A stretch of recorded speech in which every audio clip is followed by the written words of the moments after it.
வணக்கம் மக்களே, நான் உங்கள் DK and welcome to my channel trillionaire decay.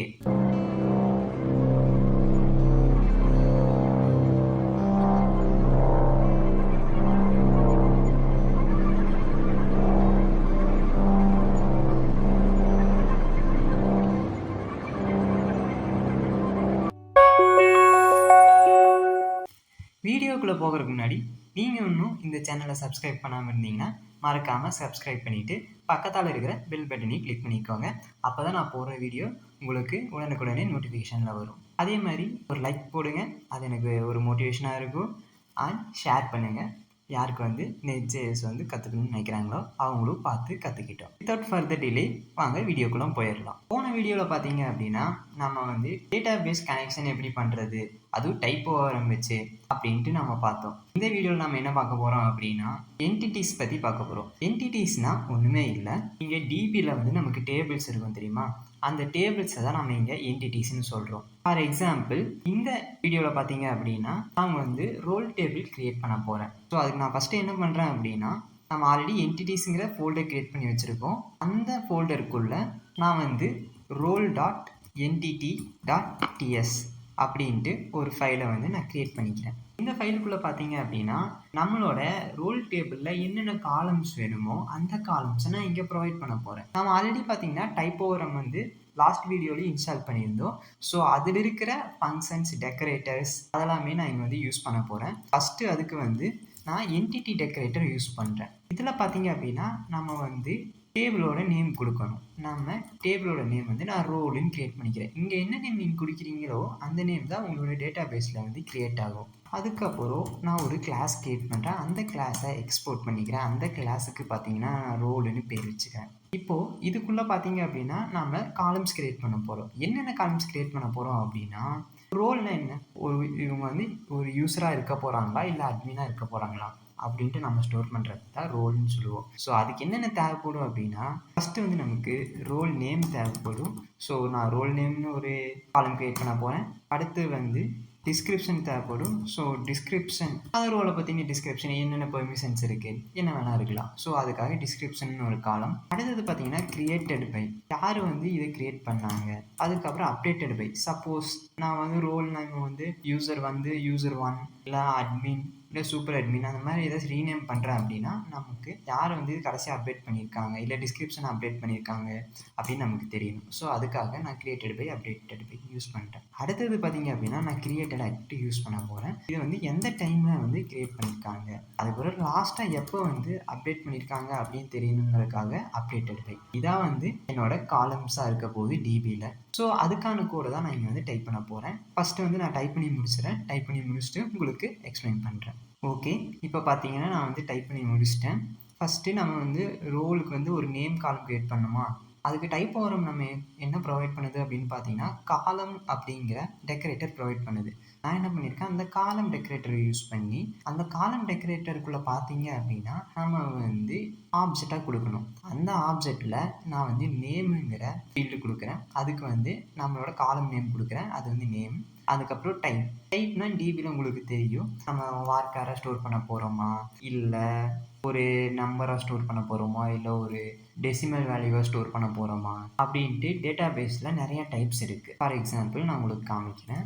இங்கே என்னென்ன டைப் சப்போர்ட் ஆகும் அப்படின்னு பார்த்தீங்க அப்படின்னா பூலியன் சப்போர்ட் ஆகும், பூல் வேல்யூ சப்போர்ட் ஆகும், கேரக்டர் இருக்கும், கேரக்டர் வேரியிங் இருக்கும். இந்த மாதிரி பார்த்தீங்கன்னா டேட் டைம் கூட நம்ம யூஸ் பண்ணுவோம். டேட் டைம், அதுக்கப்புறம் ஃப்ளோட்டு, அப்புறம் இன்டீஜர், இந்த மாதிரி நிறைய டேட்டா டைப்ஸ் டேட்டா பேஸில் சப்போர்ட் ஆகும். இது நேம்ங்கிறது நம்ம வேரியபிள் ஸ்டோர் பண்ணுவோம் அப்படிங்கிறங்க நான் வார்க்கர் யூஸ் பண்ணிக்கிறேன். அதே மாதிரி லென்த், எவ்வளோ கேரக்டர் அது ஹோல்ட் பண்ணணும் அப்படின்ட்டு நான் இங்கே ஒரு 150 கேரக்டர் அப்படின்னு கொடுக்குறேன். ஏன்னா நேம் பெருசாக இருக்க போகிறதில்ல. 150 கேரக்டர் ரொம்ப அதிகம் தான், அதுக்கு மேலே இருக்காது. ஸோ அதுக்காக நான் 150 கேரக்டர்ஸ் இங்கே லென்த் கொடுத்துக்கிறேன். அப்புறம் டிஃபால்ட் வேல்யூ, சப்போஸ் இது வேல்யூ ப்ரொவைட் பண்ணலன்னு என்ன இருக்கணும், ஒரு எம்டி ஸ்ட்ரிங் ஸ்டோர் பண்ணு அப்படின்னு நான் சொல்கிறேன். அடுத்தது பார்த்தீங்கன்னா நல்லபிள், இது நல்லா இருக்கக்கூடாது ஒன்று எம்டி ஸ்ட்ரிங்காக இருக்கணும், அப்படி இல்லைன்னா அந்த ஸ்ட்ரிங்கில் அது ஒரு வேல்யூவாக இருக்கணும். நான் நல் வேல்யூஸை அவாய்ட் பண்ணுறதுக்காக நல்லா வந்து ஃபால்ஸ் கொடுக்குறேன். ஸோ இந்த டிபியில் நல் வேல்யூஸ் நம்ம ஸ்டோர் பண்ண முடியாது இந்த காலமில், நேம்ங்கிற காலமில். அதுக்கப்புறம் யூனிக் நேம் பார்த்தீங்க அப்படின்னா இப்போ வந்து சூப்பர் அட்மின் ஒருத்தர் தான் இருக்கணும், 2-3 சூப்பர் அட்மின் இருக்கக்கூடாது. ஐ மீன் ரோல் யூஸராக பார்த்தீங்க அப்படின்னா ஒரு 4-5 யூஸர் கூட சூப்பர் அட்மினாக இருக்கலாம். பட் நம்ம ரோல்னு சொல்லும் போது சூப்பர் அட்மின் ஒரு ரோல், அட்மின்னா ஒரு ரோல், யூசர்னா ஒரு ரோல். ஸோ அந்த வேல்யூ எல்லாமே யூனிக்காக இருக்கணும், எதுவுமே ரிப்பிட்டேட்டிவ் ஆகக்கூடாது. அப்படிங்கிறதுக்காக நான் ரோல் நேமை வந்து யூனிக்காக வச்சுருக்கேன். இங்கே பண்ணுறது எல்லாமே நம்மளோட டேட்டா பேஸில் ரிஃப்ளெக்ட் ஆகிறதுக்கான கோட் இது. இந்த ஆட்ரிபியூட் வந்து இந்த ப்ராப்பர்ட்டிஸ் எடுத்துகிட்டு போய் டேட்டா பேஸில் செட் பண்ணும். அதுக்கப்புறம் இந்த வேல்யூ இருக்குது தெரியுமா, இந்த வேரியபிள் தான் வந்து நம்ம ப்ரோக்ராமில் யூஸ் பண்ண போகிறோம். நம்ம இந்த ஹோல் அப்ளிகேஷனை இந்த கோடில் எல்லா இடத்துலையும் நான் இந்த வேரியபிள் தான் கால் பண்ணி யூஸ் பண்ண போகிறேன். அதுக்கான வேரியபிள் இது. அதனால வந்து இது நம்ம ரோலோட நேமை சேவ் பண்ணுறங்காட்டி நான் இங்கே வந்து ரோல் நேம் அப்படின்ட்டு நான் இந்த வேரியபிளுக்கு பேர் கொடுத்துக்கிறேன். அதோட நம்ம டைப் ஸ்கிரிப்ட் யூஸ் பண்ணுறங்காட்டி இது என்ன டைப்னு நான் டிஃபைன் பண்ணுறேன். இது வந்து ஸ்ட்ரிங்காக இருக்க போகுது. அடுத்த காலம் பார்த்தீங்க அப்படின்னா டிஸ்கிரிப்ஷன் காலம். ஃபஸ்ட்டு பார்த்தீங்கன்னா நம்ம ரோலோட நேம் காலம் முடிச்சிட்டோம். அடுத்தது வந்து டிஸ்கிரிப்ஷன் காலம். அதே மாதிரி தான் நான் காலம்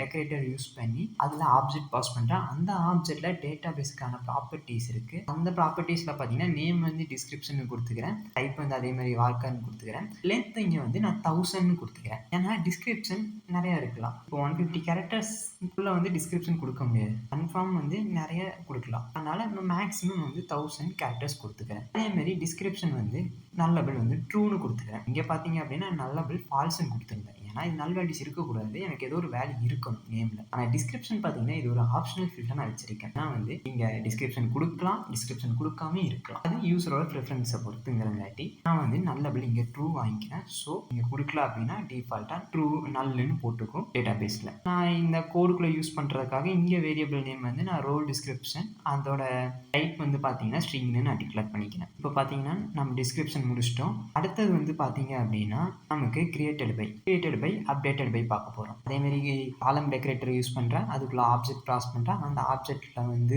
பார்த்தீங்க அப்படின்னா நான் வந்து கிரியேட்டட் பை அப்படின்னு நான் நேம் வச்சுக்கிறேன். இந்த பேர் தான் வந்து டிபியில் கிரியேட் ஆக போகுது. ஸோ இதெல்லாமே டிபியோட ப்ராப்பர்ட்டிஸ் செட் பண்ணி முடிச்சிட்டேன். அடுத்தது பார்த்தீங்க அப்படின்னா கிரியேட்டட் பை வந்து நான் நம்பராக வாங்கிக்கிறேன். ஏன் இங்கே நம்பராக வாங்குறேன் அப்படின்னா நான் யூசர்ஸ்னு ஒரு டேபிள் அப்கமிங் வீடியோஸில் கிரியேட் பண்ணுவேன். அப்போது அந்த யூசர் இந்த ரோலை கிரியேட் பண்ணியிருக்காங்க, அவங்களுக்கு ப்ரைமரி கீன்னு சொல்லுவாங்க. யூனிக்காக ஐடென்டிஃபை பண்ணுறதுக்கு ப்ரைமரி கீன்னு டேட்டா பேஸில் இருக்கும். அந்த ஐடியை தான் நான் இங்கே வந்து மேப் பண்ண போகிறேன். ஸோ அந்த ஐடியை வச்சு நான் யூசர்ஸ் டேபிளில் போய் பார்த்தேன் அப்படின்னா அவரோட பேர், அவரோட டீட்டெயில்ஸ் எல்லாமே எனக்கு கிடைச்சிடும். அதனால தான் நான் இங்கே வந்து கிரியேட்டட் பை நம்பராக வாங்கி. சேம் அப்ளைஸ் ஃபார் அப்டேட்டட் பைக்கும் நான் வந்து பார்த்தீங்க அப்படின்னா நம்பர் வாங்கிக்கிறேன். அப்டேட்டட் பைல நான் என்ன பண்ணியிருக்கேன் அப்படின்னா எக்ஸ்ட்ராவா நல்லபிள் வந்து ட்ரூ பண்ணியிருக்கேன். ஏன்னா இப்போ கிரியேட் பண்ணுறாங்க அப்படின்னா கன்ஃபார்ம் எனக்கு அவங்க யார் கிரியேட் பண்ணாங்கன்னு நான் கொடுத்தாகணும். ஆனால் அப்டேட்டட் பை அப்படி இல்லை, எப்போ அப்டேட் பண்ணுறாங்களோ அப்போ தான் வந்து அந்த வேல்யூ வந்து நம்ம அப்டேட் பண்ண போகிறோம். அதனால என்ன பண்ணியிருக்கேன் அப்படின்னா நல்லபிள் வந்து ட்ரூ பண்ணியிருக்கேன். ஃபர்ஸ்ட் டைம் கிரியேட் பண்ணும்போது கிரியேட்டட் பை இருக்கும், அப்டேட்டட் பை நல்லா இருக்கும். அதுக்கப்புறம் கிரியேட்டட் பை நம்ம சேஞ்ச் பண்ண மாட்டோம். எப்பெல்லாம் அப்டேஷன் நடக்குதோ அப்பெல்லாம் வந்து அப்டேட்டட் பையை வந்து அப்டேட் பண்ணுவோம். அதனால தான் வந்து ஸ்டார்டிங்கில்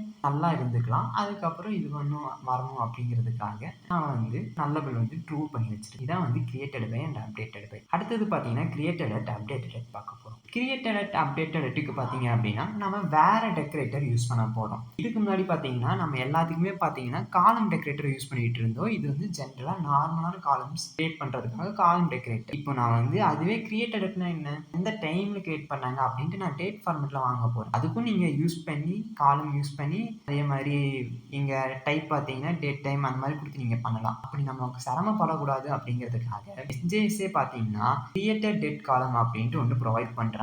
ஸோ அந்த டெக்கரேட்டர் யூஸ் பண்ணி அதுலேயும் சேம் இது எல்லாமே வந்து டிபியோட ப்ராப்பர்ட்டிஸ், டிபியில் என்னென்ன சேஞ்சஸ் பண்ண போகிறோமோ அது இங்கே கொடுக்குறோம். நான் வந்து கிரியேட் டேட் காலம் டெக்கரேட்டர் யூஸ் பண்ணி அதுக்குள்ள ஆப்ஜெக்டாக வந்து நேம் வந்து கிரியேட்டட் இதுதான் வந்து எனக்கு டிபியில் அந்த காலம் நேமாக இருக்கணும். ஸோ அது கிரியேட்டட் கொடுத்துக்கிறேன். அதுக்கப்புறம் நல்லபிள் வந்து பார்த்தீங்கன்னா ட்ரூன்னு கொடுத்துக்கிறேன். எல்லா டைமே சொல்ல முடியாது டேட் அவைலபிளாக இருக்கோ இல்லை அப்படின்ட்டு, ஏன்னா ரோலுக்கு ஸ்டார்டிங்கில் பார்த்தீங்க அப்படின்னா யூசர்ஸே இருக்க மாட்டாங்க, ஒரே ஒரு சூப்பர் அட்மின் தான் இருப்பாங்க. அவர் கிரியேட் பண்ணியிருந்தா அந்த டைமில் பார்த்தீங்க அப்படின்னா நமக்கு டேட் வந்து அக்யூரேட்டாக சொல்ல முடியாது. ஸோ அதனால நான் என்ன பண்ணியிருக்கேன் அப்படின்னா நல்லபிள் வந்து ட்ரூ கொடுத்துக்கிறேன். இது எல்லாமே பார்த்தீங்கன்னா டிபிக்கு. இப்போ இந்த கோடுக்குள்ளே நான் வந்து ஆக்சஸ் பண்ணுறதுக்காக இந்த வேரியபிள் நான் கிரியேட் பண்ணியிருக்கேன். அது வந்து கிரியேட்டட் அட் டேட். டைப் என்ன பண்ணியிருக்கேன் அப்படின்னா டேட் டேட்டுன்னு நான் கொடுத்துருக்கேன் டைப். அதே மாதிரி தான் அப்டேட் டேட் காலம் அப்படின்ட்டு டைப் ஓரம் ப்ரொவைட் பண்ணுது அப்டேட் டேட் நடக்கிறதுக்காக.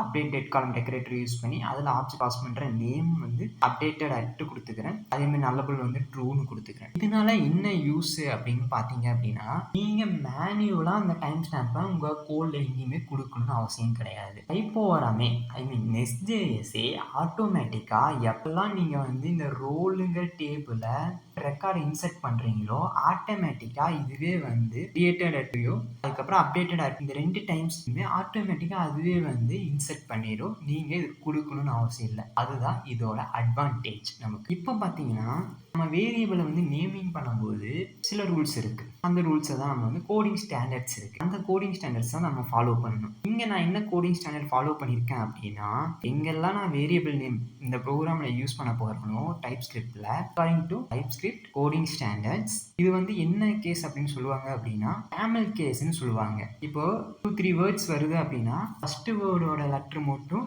ஸ்மால்ல இருக்கும். அதுக்கப்புறம் வர second and third fourth number of வேர்ட்ஸோட ஃபர்ஸ்ட் லெட்டர் வந்து கேப்ஸ்ல இருக்கும். அதான் வந்து கேமல் கேஸ்ன்னு சொல்லுவாங்க. நான் கோடில் யூஸ் பண்ற எல்லா வேரியபிள்ஸ்க்கும் நான் வந்து கேமல் கேஸ் தான் யூஸ் பண்ண போறேன். அடுத்ததா பாத்தீங்க அப்படின்னா நம்ம டேட்டா பேஸ்ல காலம் நேம் சேவ் பண்ணுவோமா, அதுக்கு பாத்தீங்க அப்படின்னா எனக்கு இந்த மாதிரி தான் எனக்கு டேட்டா பேஸ்ல சேவ் ஆகும். இப்போ ஒரு வேர்டா இருந்தா நான் எல்லாமே லோயர் கேஸ் யூஸ் பண்ணிப்பேன். சப்போஸ் எனக்கு 2-3 வேர்ட்ஸ் வருது அப்படின்னா நான் வந்து இடையில அண்டர்ஸ்கோர் யூஸ் பண்ணிப்பேன். இதை என்ன கேஸ் சொல்லுவாங்க அப்படின்னா ஸ்னேக் கேஸ்ன்னு சொல்லுவாங்க. எல்லாமே லோயர் கேஸ்ல இருக்கும். இடையில ஒவ்வொரு வேர்ட்ஸுக்கு இடையிலையும் அண்டர்ஸ்கோர் இருக்கும். இதை வந்து ஸ்னேக் கேஸ். இந்த ஸ்டாண்டர்ட் தான் நான் ஃபாலோ பண்ண போறேன். இப்போ பாத்தீங்க அப்படின்னா என்னோட டிபியில் காலம் நேம்ஸ் எல்லாமே ஸ்னேக் கேஸை வந்து ஃபாலோ பண்ணி இருக்கும் இந்த மாதிரி. அதுவே என்னோட கோடிங்ல பாத்தீங்க அப்படின்னா கேமல் கேஸ் வந்து ஃபாலோ பண்ணியிருக்கோம். ஸோ இந்த கோடிங் ஸ்டாண்டர்ட்ஸ் தான் நான் ஃபுல் கோட்லையும் நான் ஃபாலோ பண்ண போறேன். அதுக்கான ஒரு அப்டேட் நீங்களும் இது தெரிஞ்சுக்கோங்க. இந்த மாதிரி ஸ்டாண்டர்ட்ஸையும் ஃபாலோ பண்ணீங்க அப்படின்னா உங்க கோட் நீட் அண்ட் கிளீனா இருக்கும். ஓகே, இப்போ பார்த்தீங்கன்னா நமக்கு தேவையான எல்லா காலம்ஸும் நம்ம வந்து இங்கே கிரியேட் பண்ணிட்டோம். உங்களுக்கு என்டிட்டி டெக்கரேட்டர் எப்படி யூஸ் பண்ணணும்னு உங்களுக்கு தெரிஞ்சிருக்கும். அதுக்கப்புறம் காலம் டெக்கரேட்டர்ஸ், அதுக்கப்புறம் பார்த்தீங்க அப்படின்னா கிரியேட்டட் காலம் டெக்கரேட்டர், அப்டேட் காலம் டெக்கரேட்டர் எல்லாமே பார்த்தாச்சு. இப்போ எக்ஸ்ட்ராவும் ஒன்று இருக்குது. அதுதான் பார்த்தீங்க அப்படின்னா இந்த ஐடி. நான் முன்னாடியே சொல்லியிருக்கேன், டேட்டா பேஸில் பிரைமரி கீன்னு ஒன்று இருக்கும். அதான் வந்து யூனிக் ஐடென்டிஃபையர். அந்த வேல்யூ வந்து யூனிக்காக இருக்கும். அதை வச்சு தான் நம்ம இண்டிவிஜுவல் ரெக்கார்ட்ஸை ஆக்சஸ் பண்ண முடியும். அதுதான் நான் இங்கே கிரியேட் பண்ணியிருக்கேன். அதுக்கு பிரைமரி கீ நீங்க வந்து மேனுவலா கிரியேட் பண்ண அவசியம் இல்லை. நெஸ்ட்.js இருக்க டைப் ப்ரோக்ராமே நமக்கு டெக்கரேட்டர் ப்ரொவைட் பண்றான். எப்பெல்லாம் நீங்க ரெக்கார்ட் இன்சர்ட் பண்றீங்களோ ஆட்டோமேட்டிக்கா அது பிரைமரி கீ ஆட் பண்ணிக்கும். அதுக்கு தான் பார்த்தீங்கன்னா பிரைமரி ஜென்ரேட்டட் காலம்ங்கிற இந்த டெக்கரேட்டர் நான் யூஸ் பண்ணியிருக்கேன். இந்த டெக்கரேட்டருக்குள்ள நீங்க ஆப்ஜெக்ட் பாஸ் பண்ணுவோம் ஆஸ் யூஸ்வல். நேம் பார்த்தீங்க அப்படின்னா நான் வந்து ஐடின்னு கொடுத்துக்கிறேன். இதுல எக்ஸ்ட்ராவா என்ன கொடுத்துருக்கேன் அப்படின்னா கமெண்ட் அப்படின்ட்டு ஒன்று கொடுத்துருக்கேன். கமெண்ட்னு ஒன்றும் இல்லை, இது வந்து இந்த காலம் வந்து நமக்கு என்ன பண்ண போகுது அதோட எக்ஸ்ட்ரா இன்ஃபர்மேஷன். அதுதான் பார்த்தீங்க அப்படின்னா this is a unique identifier அப்படின்ட்டு ஒரு கமெண்ட் மட்டும் இங்கே ஆட் பண்ணியிருக்கேன். அதுக்கப்புறம் நான் என்னோட ப்ரோக்ராமில் ஆக்சஸ் பண்ணணும் அப்படிங்கிறதுக்காக நான் இங்கே வந்து ஐடின்ட்டு வேரியபிள் நேம் கொடுத்துருக்கேன். அது வந்து ஆப்வியஸாக நம்பராக தான் இருக்க போகுது. ஸோ நான் நம்பர்னு நான் இங்கே வந்து டைப் வந்து நம்பர்னு கொடுத்துக்கிறேன். ஸோ இதுதான் பார்த்தீங்க அப்படின்னா உங்களுக்கு ஒரு என்டிட்டி ஒரு டேபிள், அந்த டேபிளில் காலம்ஸ் இந்த மாதிரி பார்த்தீங்க அப்படின்னா நான் இங்கே ரோல்ஸ் கிரியேட் பண்ணியிருக்கேன். உங்களோட ப்ராஜெக்ட் ரெக்குயர்மெண்ட்ஸ் உங்களோட தேவைக்கு ஏற்ற மாதிரி நீங்கள் வந்து நம்பர் ஆஃப் என்டிட்டிஸ் இந்த என்டிட்டிஸ் அப்படிங்கிற ஃபோல்டருக்குள்ளே வந்து நீங்கள் கிரியேட் பண்ணிக்கலாம். இப்போ உங்களுக்கு என்டிட்டிஸ்னால் என்னென்னு தெரிஞ்சிருக்கும்னு நினைக்கிறேன். அதே மாதிரி என்டிட்டிஸ் எப்படி வந்து நம்ம கிரியேட் பண்ணணும் அப்படின்ட்டு உங்களுக்கு நான் தெளிவாக எக்ஸ்பிளைன் பண்ணிட்டேன். அண்ட் ஒன் திங் இன்னொன்று பார்த்தீங்க அப்படின்னா நான் முன்னாடி சொன்ன மாதிரி தான் roll.tsன்னு நீங்கள் கொடுக்கலாம். அது வந்து வேலிட் டைப் ஸ்கிரிப்ட் ஃபைல் தான். நான் எக்ஸ்ட்ராவாக roll.entity.ts இதுவும் கோடிங் ஸ்டாண்டர்ட்ஸ்குள்ளே தான் வரும். ஏன் அப்படின்னா அந்த ஃபைலை நான் பார்த்தோன்னே அது வந்து என்டிட்டி ஃபைலா இல்லை ஒரு கண்ட்ரோலர் ஃபைலா இல்லை ஒரு ரெபாசிட்டரி ஃபைலா இல்லை ஒரு மாடியூல் ஃபைலா நான் பார்த்தோன்னே ஐடென்டிஃபை பண்ணணும். அதுக்கு ஈஸியாக இருக்கணும் அப்படிங்கிறதுக்காகத்தான் நான் roll.entity.ts அப்படின்ட்டு நான் இங்கே ஃபைல் நேம் வச்சுருக்கேன். உங்களுக்கு வேற மாதிரி வைக்கணும்னாலும் நீங்கள் வேற மாதிரி வச்சுக்கலாம். roll.entity.ts இல்லை roll.tsன்னு கூட நீங்கள் ஃபைல் நேம் வச்சுக்கலாம். அது உங்களோட சாய்ஸ் தான். ஆனால் ஸ்டாண்டர்ட்ஸ் படி இப்படி வைக்கிறது நல்லது. இப்போ என்டிட்டிஸ்னு என்னன்னு பார்த்தோம். அடுத்த வீடியோவில் நம்ம கிரியேட் பண்ணுற இந்த ரோல் என்டிட்டிக்கு ரெபாசிட்டரிஸ் எழுதுவோம். ரெபாசிட்டரிஸ்னால் ஒன்றும் இல்லை, நம்ம அதில் கொரிஸ் எழுத போகிறோம். அதை ஃபர்தராக அடுத்த வீடியோவில் பார்க்கலாம். உங்களுக்கு இந்த வீடியோ பிடிச்சிருந்துச்சு அப்படின்னா ஜஸ்ட் கமெண்ட் அண்ட் ஷேர் பண்ணுங்கள். உங்களுக்கு ஃபர்தராக ஏதாச்சும் ஒரு கொரிஸோ இல்லை ஏதாச்சும் புது வீடியோஸோ இல்லை ஏதோ ஒரு கான்செப்ட்ஸோ தெரியணும் அப்படின்னா கமெண்ட்டில் மென்ஷன் பண்ணுங்கள். எந்த கமெண்ட்டுக்கு அதிகமாக லைக்ஸ் வருதோ அதில் நான் முடிஞ்ச அளவுக்கு சீக்கிரமாக வீடியோ க்ரியேட் பண்ண பார்க்குறேன். அண்டு உங்களோட சப்போர்ட்டுக்கு தேங்க்ஸ் சொல்லணும். ஸோ தேங்க்ஸ் சொல்லிக்கிறேன். தேங்க்ஸ் ஃபார் வாட்சிங்.